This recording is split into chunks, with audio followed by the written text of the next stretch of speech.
Welcome back. This time I am again with Matt Klink from Klink Campaigns.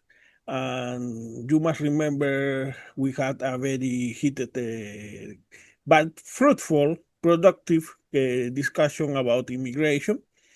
We got a few agreements, and that's something important because I don't believe we can get any progress trying to find a middle point between MAGA and woke, but between the rational right and the rational left, we can. And now we are going to address the issue of the attack, an issue of foreign policy that is in the spotlight, that is the recent attack on Iran's facilities. And it's an issue that is closely intertwined, that is the Palestinian conflict. Let me start with a premise, and then I will ask your take. In my opinion, the Trump's attack was extremely counterproductive. Why? Because it strengthened Khamenei. It got the Iranian people to gather around the the Ayatollah. What let's say, if I would have been Trump, what I would have done? I would have convoked Pezeshkian, the moderate president of Iran, and offer him something close to Obama's deal, so to Obama's nuclear deal. Why? Because that way, the only way you are going to weaken the Iranian theocracy is by strengthening the moderates in the hope that that can revive the green movement. Otherwise, you are exactly doing the opposite. You are weakening, in this case, Peseshkin, which is your alternative. And that, considering as Gabbard, Tulsi Gabbard said, there was the Iranians were no close. It would have taken at least a year for the Iranians to get closer to a bomb. The real only beneficiaries of this attack have been Netanyahu, who is closing the gap with Naftali Bennett in the Israeli polls, and Vladimir Putin. What's your take? Wow, a lot to unpack there. Mm-hmm. So a couple things. One, I think that the move by Donald Trump to take out three nuclear enrichment sites Mm-hmm. and or storage sites Mm-hmm. was necessary and needed. I think that the only country in the world that was capable of doing that was the United States. I think two, that I've read enough and listened to enough over the past 6 months that, believe it or not, the flawed Obama negotiation for the JCPOA, ironically enough, is largely responsible for all of this.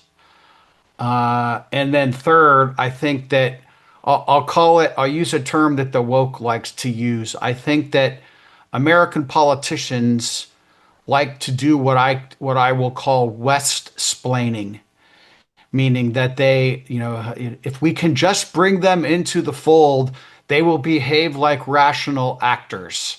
And Mm-hmm. we tried that with China, giving them most favored nation trade status, bringing Mm-hmm. them into the world trading community, and it hasn't worked. And with Iran, I agree with you about the radicals, the Iranian theocrats that lead their government, and they say death to Israel, death to America. Look, just because Iranian TV prints a rally or videos a rally of people allegedly jumping in behind the Ayatollah, of course, there are people that are going to do that. Whether that's the broad swath of the Iranian population remains to be seen. I think that The polls show that it is It may not. I don't know how long it's going to last, but most of the Iranian population, and it's very difficult to get people to like your values when you are bombing them. Let's in the case of Well, Afghanistan, to be clear, hold on. To be Mhm. clear, Americans only bombed three sites with no people around. So again, I think that it's important to differentiate here. The Israelis have a much different take on what's going on in Iran. Yeah, Their goal, but if you are an Iranian and you are among those 200 plus people who died in the Israeli attacks, the first attacks, you know, and you know for a fact, and unfortunately it's true that they are being attacked not with Soviet weapons, they are being attacked with American weapons. And let me bring you a parallel because this discussion is also closely intertwined with counterinsurgency in Afghanistan, what nothing brought more people in rural Afghanistan to the ranks of the Taliban than those drones that were fired to and that hit more weddings than Taliban meetings.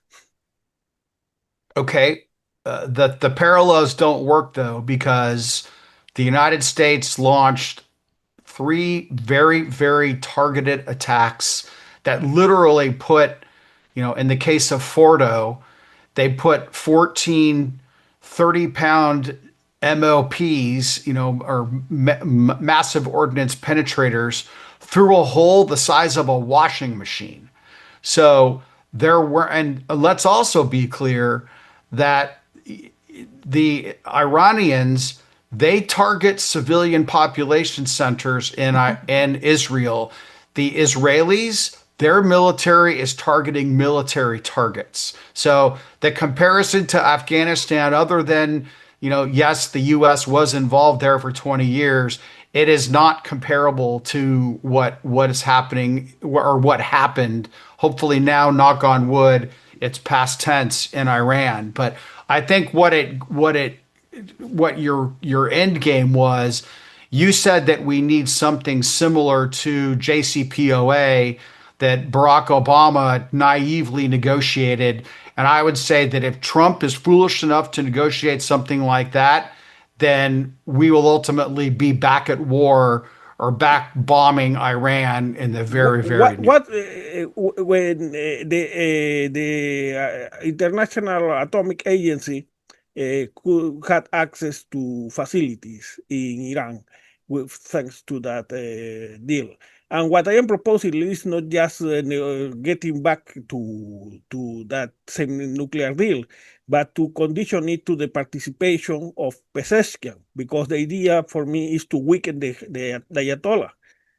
On the contrary, what Trump has done is attacks on three sides whose results, even if they were successful, is dubious because what matters the most is the know-how. Remember the way can help the North Korea start their nuclear program. It's not sending equipment or uranium. It was sending know-how. So the Iranians have the know-how. So the damage is at best shallow, superficial. And you have weakened the moderate Pezeshkian when the idea would have been to erode the power of the Revolutionary Guards and Khamenei. That's why I believe it was ill-conceived. Well, I will point out that the Israelis have taken out 29 military officers with the rank of brigadier general and above. Yeah, So yeah, but you can't you doesn't can't just doesn't print that you can't just print those. It's going to take them. They'll recover. Of course they are. They're a country of 90 million people. I was proposing to weaken the Khamenei by proposing harsher times to Khamenei the Obama nuclear deal to Pezeshkian. That way, you would improve the position of the moderates inside Iran. But you said that the Obama deal was not good enough. Why? Well, for a number of reasons. One is that the Obama deal, it's what I said earlier. It sought to naively believe that you could bring Iran into the community of nations by negotiating with them. And I think that history has shown that, one, that at least since the revolution in the 1980s in Iran, Iran doesn't want to be part of the community of nations. Iran likes to be the outsider, and in fact, that's largely how the theocrats that run the country hold power. Two, that the JCPOA provided, there were breakouts for Iran in 2025 and again in 2028 that would have allowed them to enrich nuclear fuel to bomb grade capacity. And then look for Israel, that was simply a non-starter. But that was, John Kerry and Barack Obama's desire because they didn't like Bibi Netanyahu. And they thought that Iran should be in the community of nations that they would moderate. So I think those are a couple specific reasons. But look, I think the larger point here is now that Trump has bombed and I look, I think that you're right that the extent of the damage on the three sites is yet to be revealed. Although I will say that the Israelis had people on site at Fordo and they said it was completely destroyed, and their intelligence has been pretty spot on when it comes to Iran. Actually, it has been very bad even before October 7th.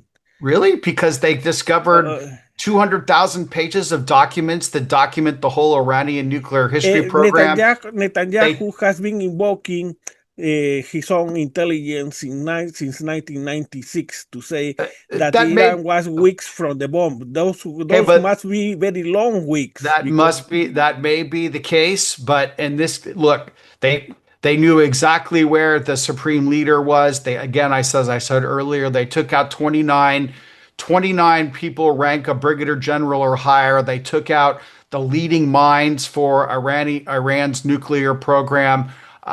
Just like we have good intelligence on Russia, the so Israelis let have me be great. more Paul, precise. let me Sure. get to my point though. I Yeah. think the larger point is what comes next.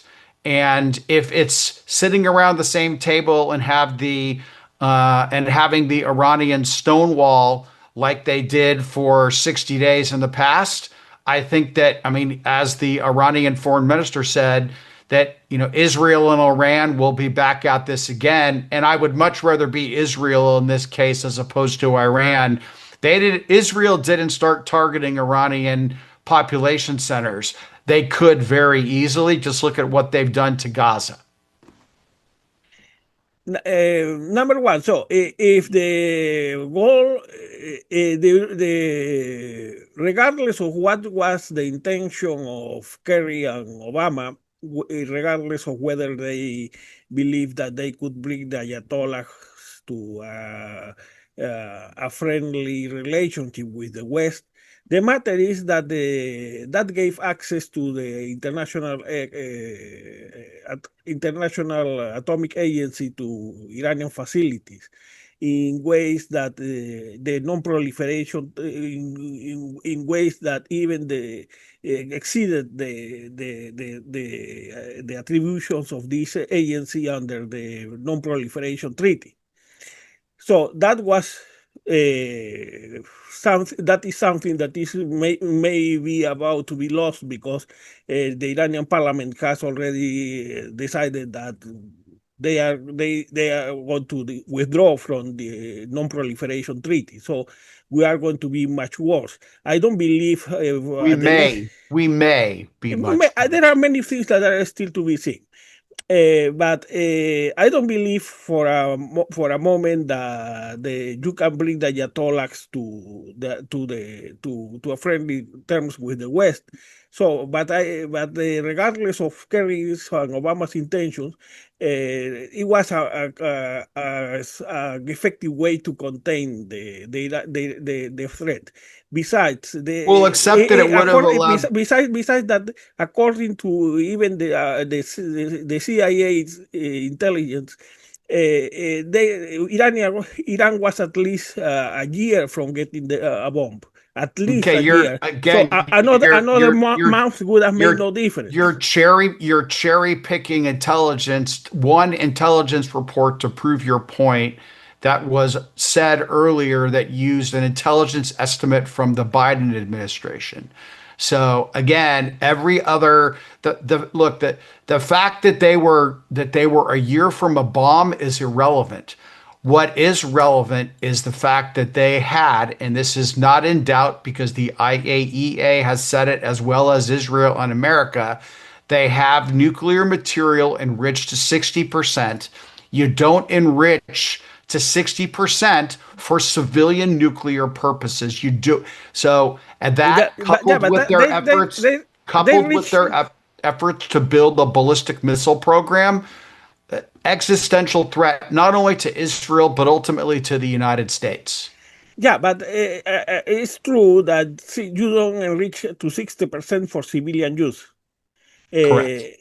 Uh, but what it didn't make any difference to spend one more month in order to get a nuclear deal that correct all the defects you have mentioned the Obama deal might have had. The only thing, so the bombing didn't come in time to stop any bomb. What it came to stop was the fall of Netanyahu in the Israeli polls with respect to Bennett. I just flat out don't agree with that. But okay.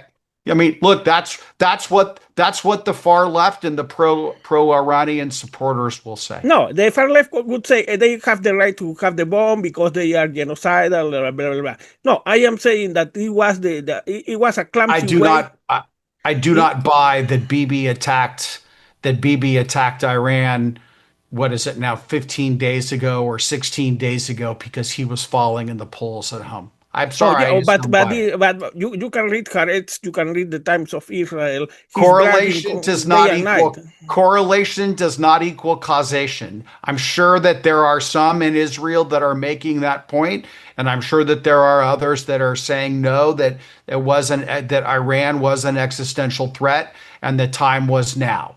So, I mean, look, Iran is an existential threat. Yes, I agree.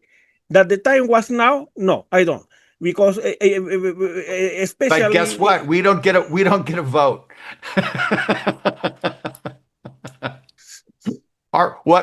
We're just bloviating on our opinions. Ultimately, mm, the only people who get votes are the Israeli leadership, the Iranian leadership, and ultimately Donald Trump for the very limited strikes that the Americans pursued in Iran. you So, have I believe let's start moving to the case of Israel.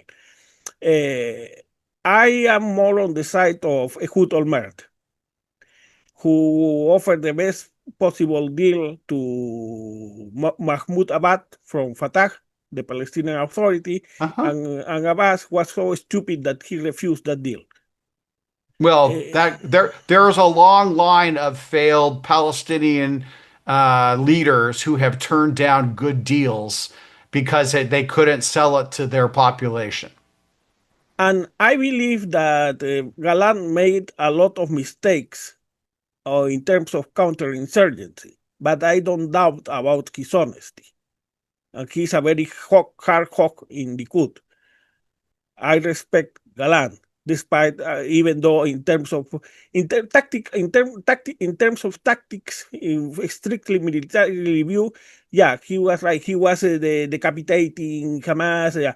But that doesn't make sense in terms of counterinsurgency because if you cannot separate the insurgents, Hamas, that have been reigning on Palestine not by votes since 2007. They won the elections in 2006 by the power of the rifle.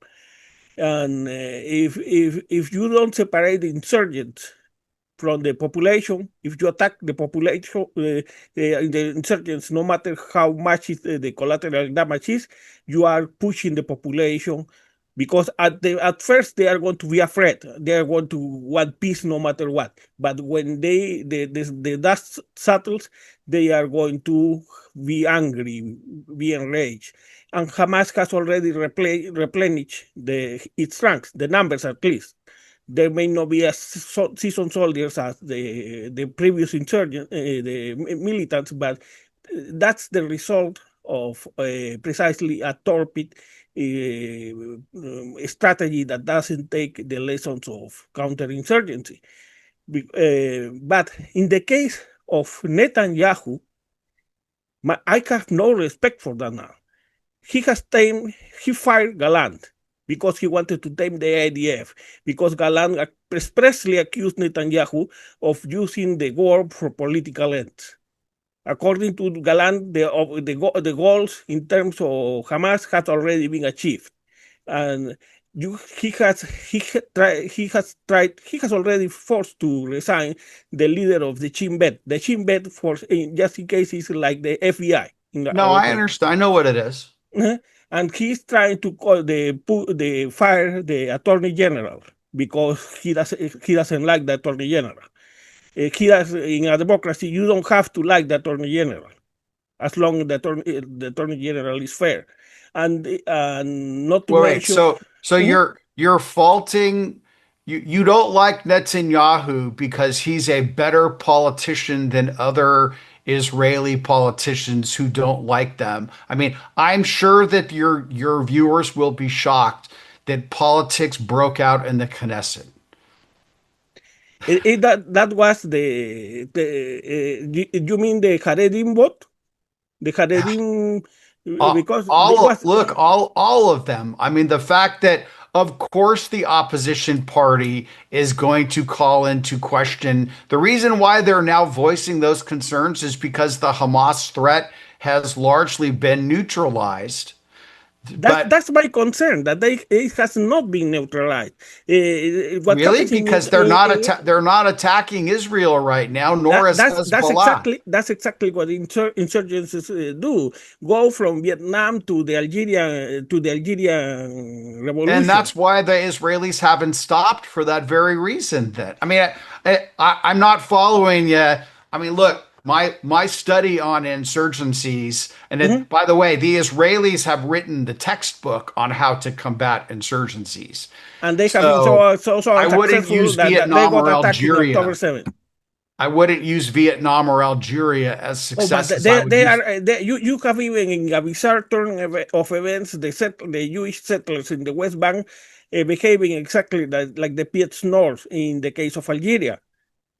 So it makes absolutely no sense. And I believe that Hamas has to be neutralized.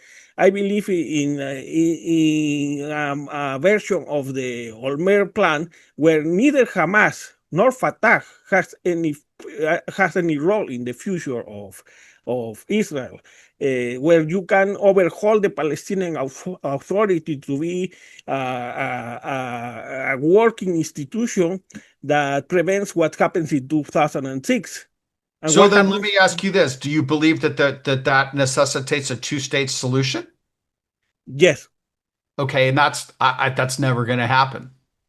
Well, but if you want peace, it has to happen. The matter is how. There's more reality of you move the people who are in the Gaza out, you turn it over to a rich Arab country like Saudi Arabia or UAE, and they develop it, and you put the people that are in Gaza in Syria right now.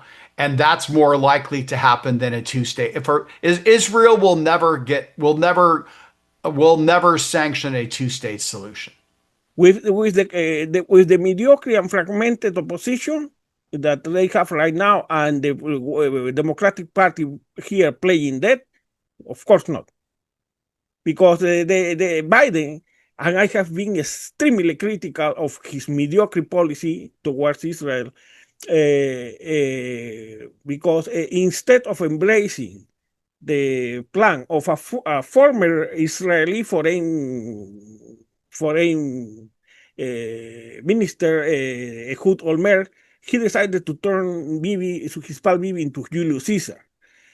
If you, Well, Biden yeah, hates Bibi.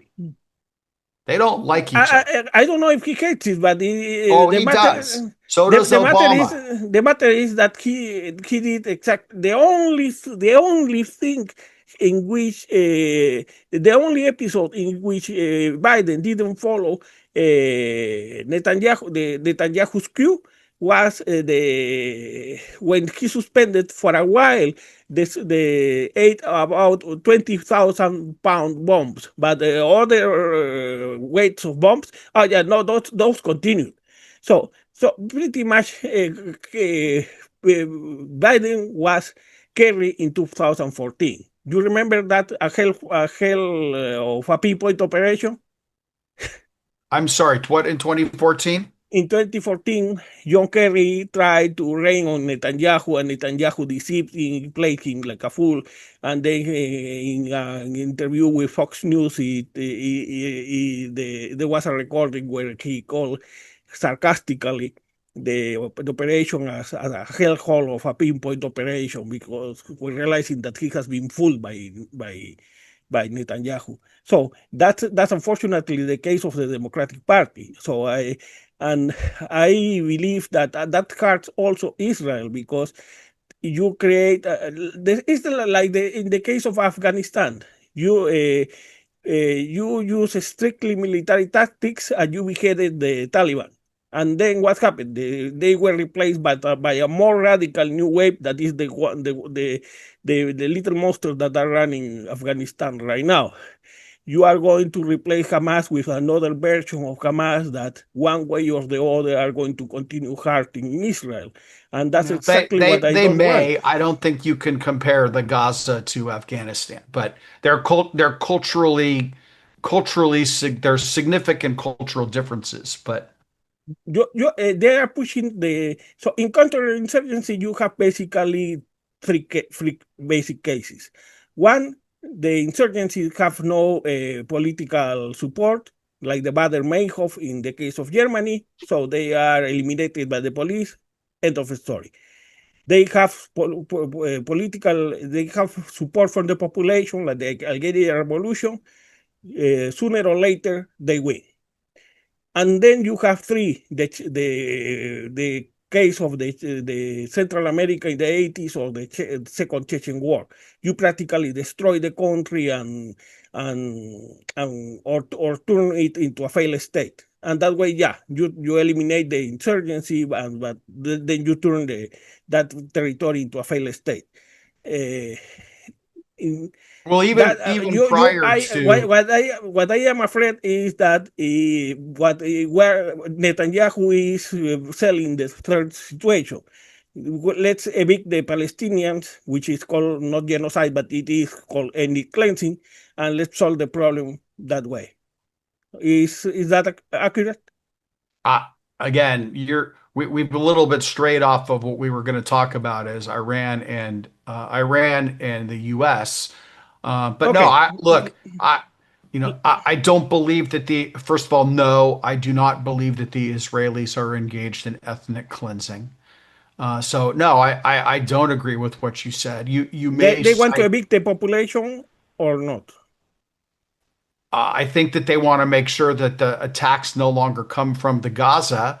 And if that mean, I mean, the problem is with Hamas is that Hamas has embedded themselves. When you put military facilities underneath hospitals, as Hamas has done, when you take billions of dollars from the international community for humanitarian aid and you use it for military purposes, which Hamas has done, at that point, you've got to clear all that stuff out, and that means obviously moving people from one part of the Gaza to the other while you do it.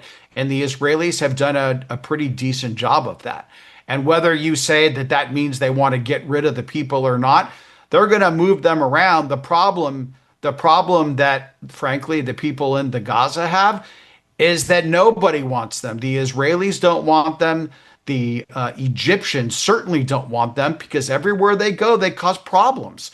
The Syrians, they were not capable of handling them, and everybody says, oh, we'll just give them their own state. They'll be just fine. That would be foolish if that were to happen. No, even as I mentioned, Hood Olmert proposed the first a plan that could have prevented, and it was inspiring and another successful experience. The case of the Irish Republican Army, the Good Friday Agreement. So once you beat them politically, the IRA, the Irish Republican Army, fragmented. But then it stopped being a political risk, and eventually was eliminated by Again, the the police. you're comparing cultures that this cut, what is it? Just because one thing happened in one place doesn't mean it's going to happen in another place.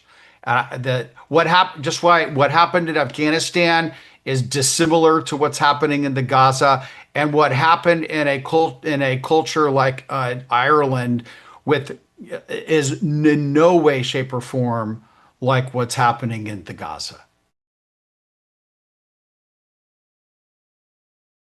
But we are wasting the opportunity to have some moderate in the Iranian government. If another radical returns, you will have an Iran that will continue enriching uranium, just won't say where or how, and you will not know, because if Iran withdraws from the non-proliferation treaty, the The Israelis will know where and how, and they'll do what they did during the last 15 days. but they have not been able to kill the know-how that is the most important. Even if they find the facilities, the most important part as the experience AQ can show in the case of North Korea is the know-how, is the knowledge. I'm not debating that. Although who knows what the world would have looked like if Bill Clinton had found a pair of you-know-whats and attacked North Korea in 1996 and taken out their nuclear facilities. They it would have set them back and they would be behind where they are now. That is true that North Korea has gotten away with many things that other countries have not. But that's my point, that I don't believe bombing them is going to be enough not to stop this kind of threat, because Look, it's a threat. until the moderates in Iran get some sort of political power, you deal with who's in government right now. And right now, the hardliners are in government. The hardliners have continually said death to Israel and death to America. We're far enough away, at least until Iran gets an intercontinental ballistic missile. For the Israelis, it's a real threat. And I think that it's just a question of them of firing up the jets. And eventually, I mean, look, the Iranians were non-existent in terms of being able to stop the Israelis flying over Iranian airspace. That could easily continue in the future.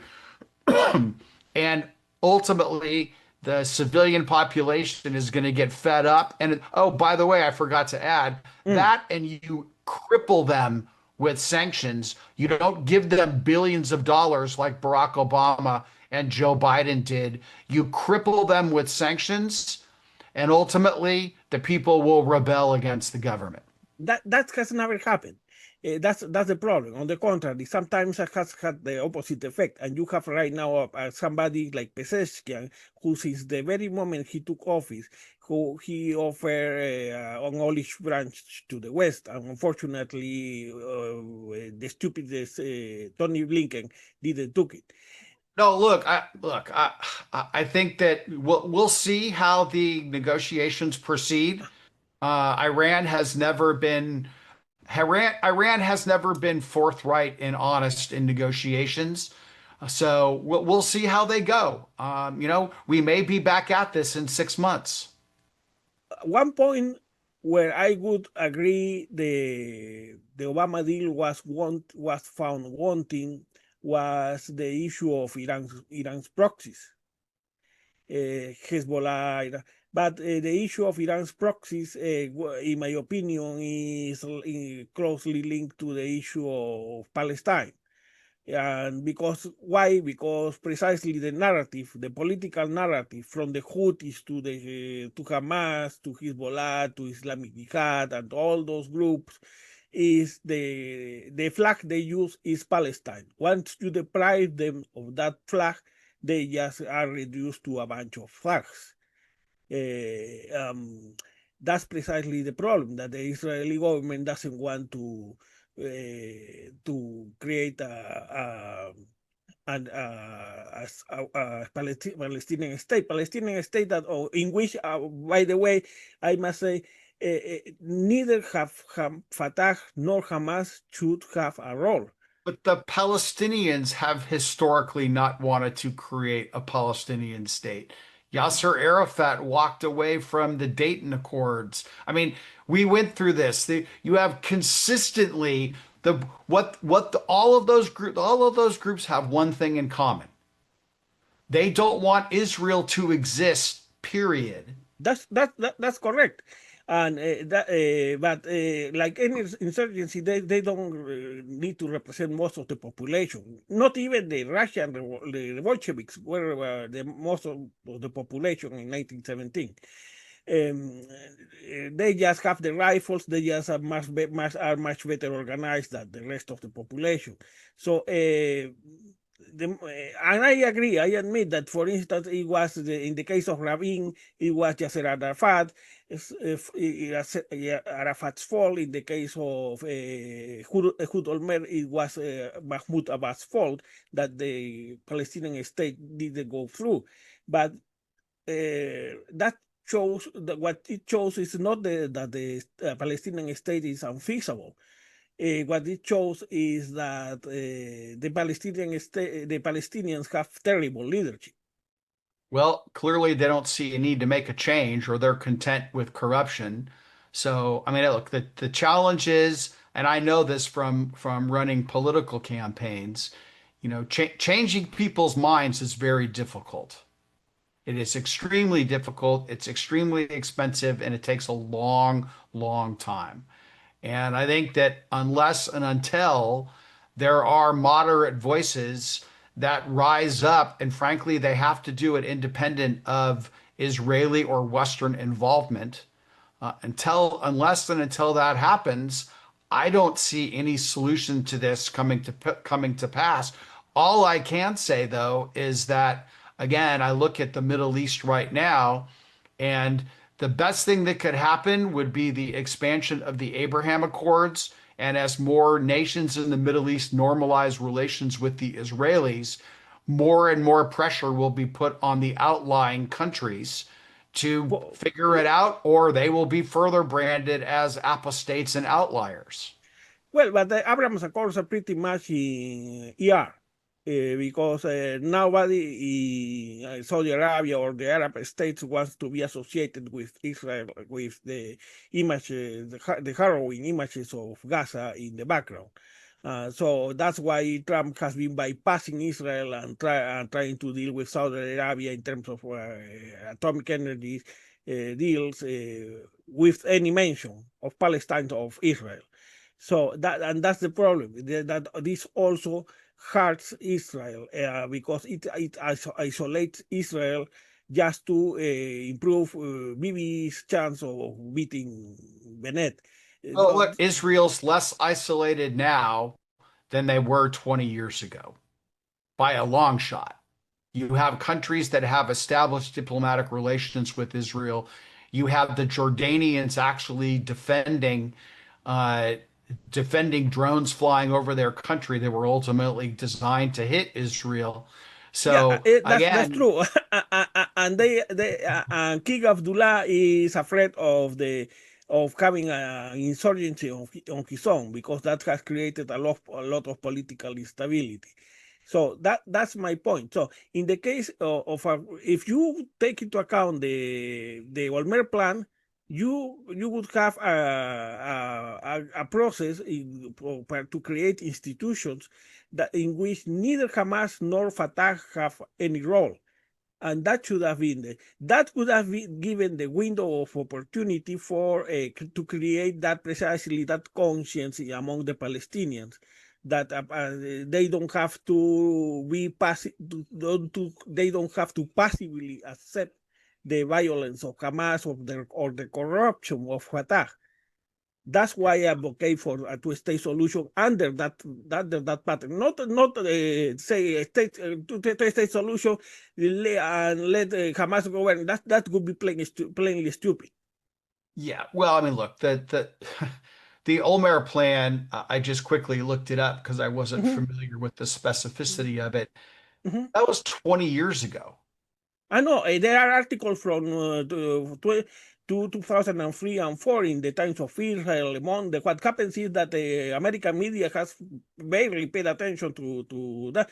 Only Farid Zakaria have featured a couple of Hood Olmert a couple of No, times here I in the get it, United but I am States. looking here that the it wasn't popular in Israel, which says a lot.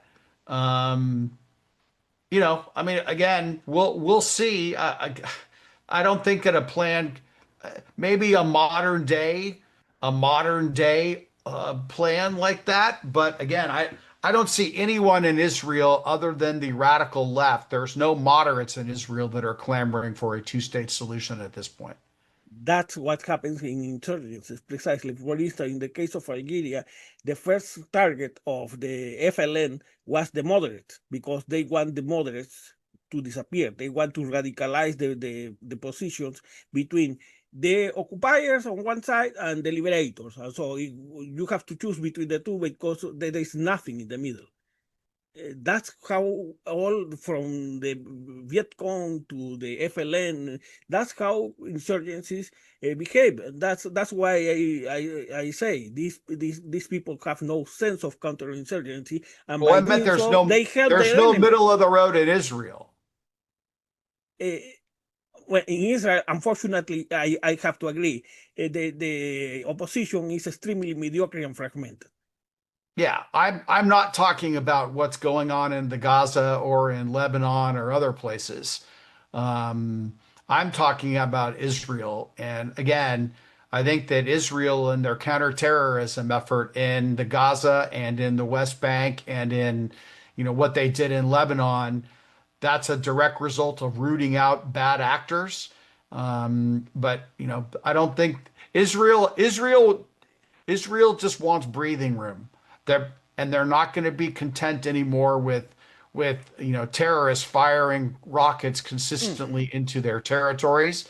And I think that Bibi is going to continue to strike back. Look, ultimately his government will fall. His majorities are tenuous. And at a certain point, when international concerns are outweighed by domestic Israeli concerns, that's when his government will fall. But I don't think even the left in Israel or whatever the coalition government that would take over after Bibi, they can't be doves because the government will fall and then either Bibi or Bibi like candidate No, will my come back. position is not the position of a dope. I want to inflict the most damage on the enemy, and the enemy is Hamas.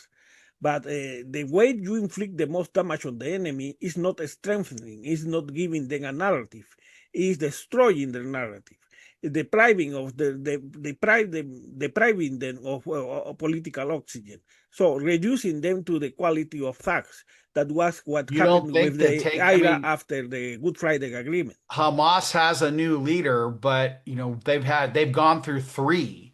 So, someone may hold the title, a titular head of Hamas, but they are in no way, shape, or form as effective. What was it, Yahya Sinwar, who held that position for a long time, and all of the masterminds behind October 7 are now dead.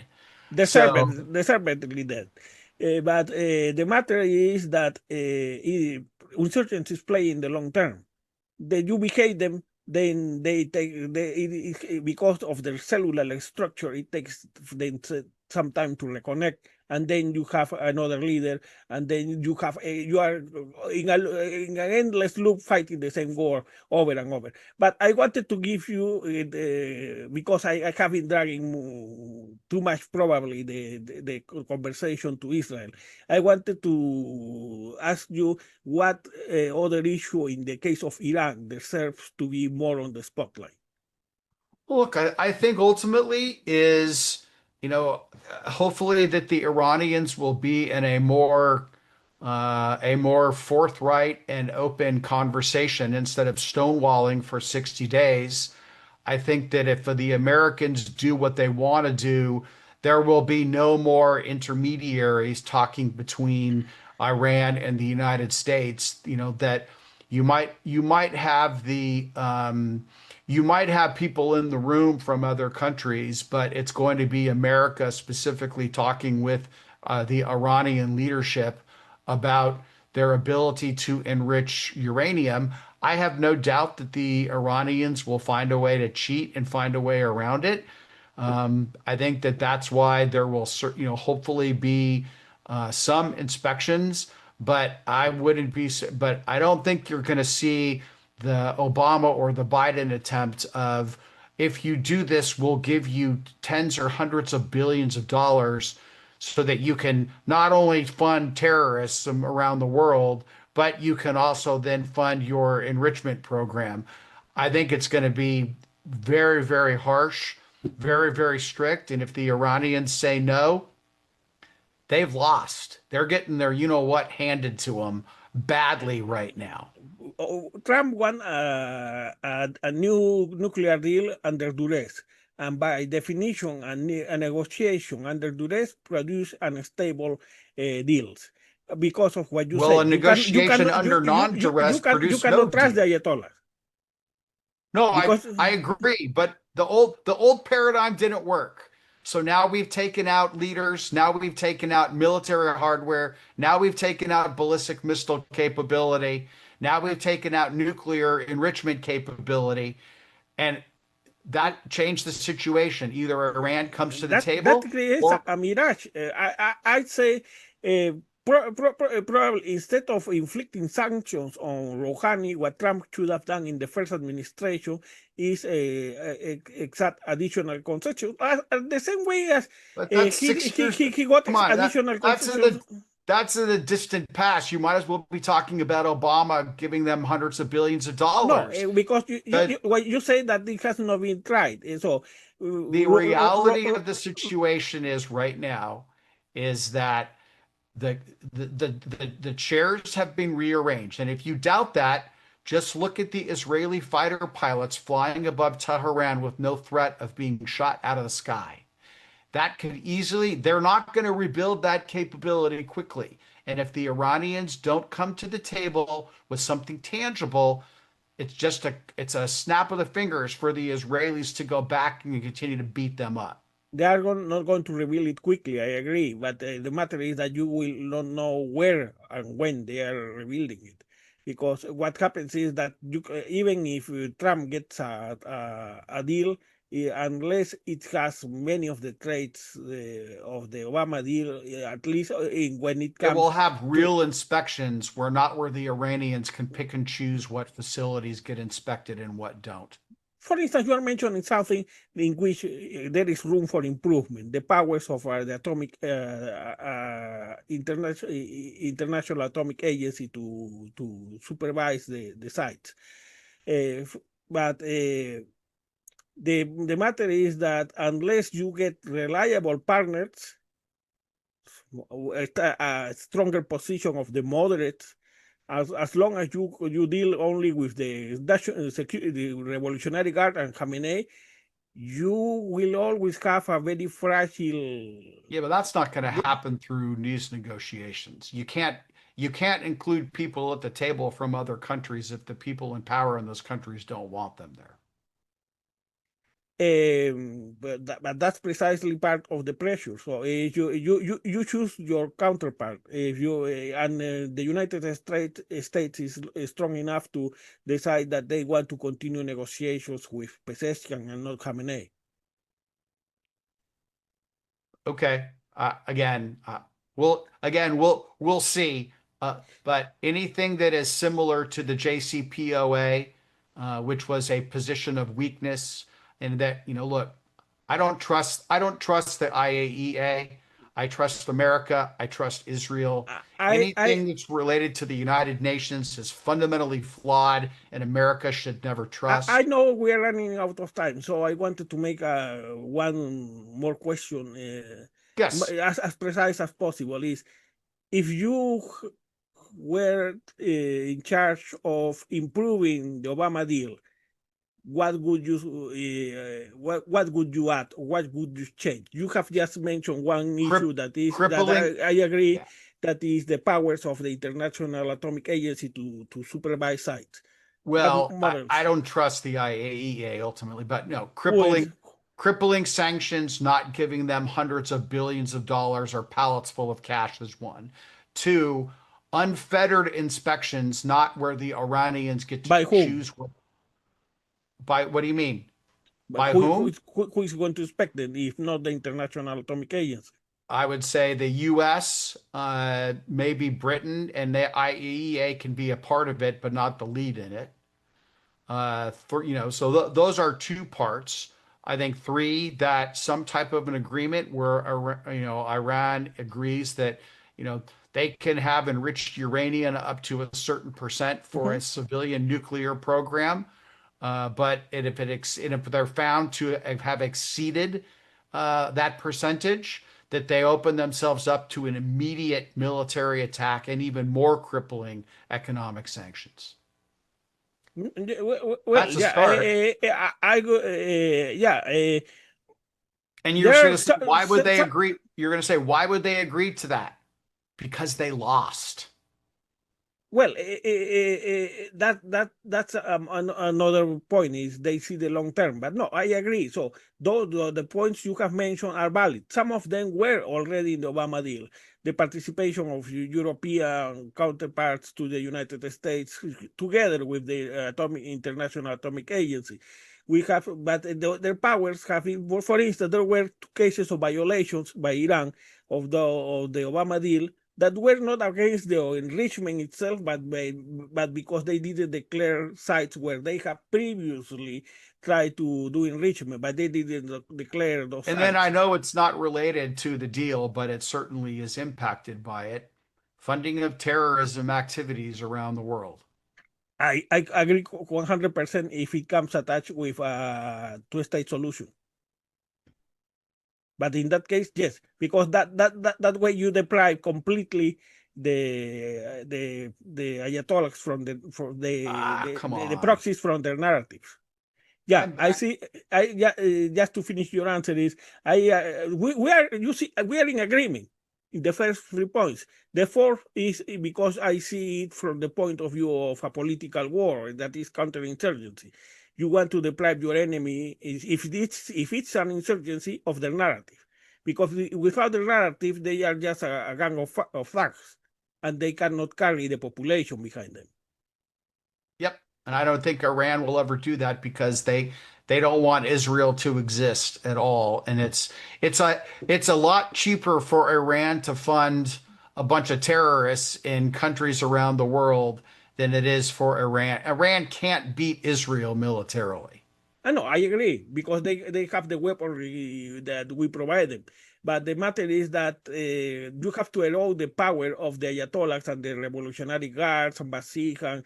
They have 600,000 people that are fanatics and No, I radicals. agree. Yeah, yeah. No, So I agree. you need to strengthen the radicals to counterbalance that power. Otherwise, you are always being in these kind of deals that are fragile, that are because you are dealing with somebody who is willing to lie, who is willing to cheat, the Ayatollahs, Yep. and that's where the Trump's strategy is found wanting.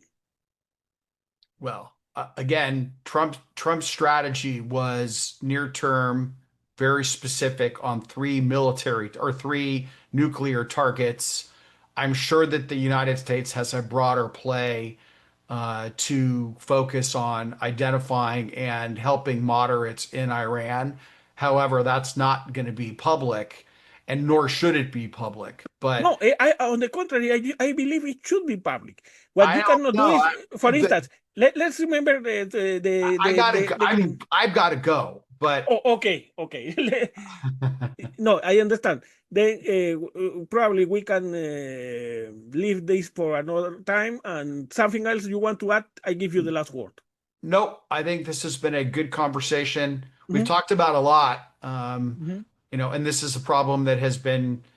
I I think it's you and I are having conversations about it. I think that people have been having these conversations about this part of the world for at least the last 100 years. And there are no easy solutions, and there's probably not even agreement on what the right questions are to ask. So, but it is fun to talk about nonetheless. Well, we can. It depends on us trying to, because if you are trying to find fruitful solutions between those pro-Palestinian that only know to say to wave the Palestinian flag, or those or the other neocons who want to solve the problems by bombing, you are going to get nowhere. But we have reached some agreements, you see, and those reached agreements could be shared with other people in the rational right and the rational left to start building consensus about some policy. All right. Well, thank you. I look forward to our next conversation. Okay, would you like to talk about Ukraine? Are you the Ukraine policy Sure, we can. Let's do that next week, though. next week? Okay, same time. Sure. Sounds great. Okay, I'll send you the invitation then. Okay. Bye-bye. Bye.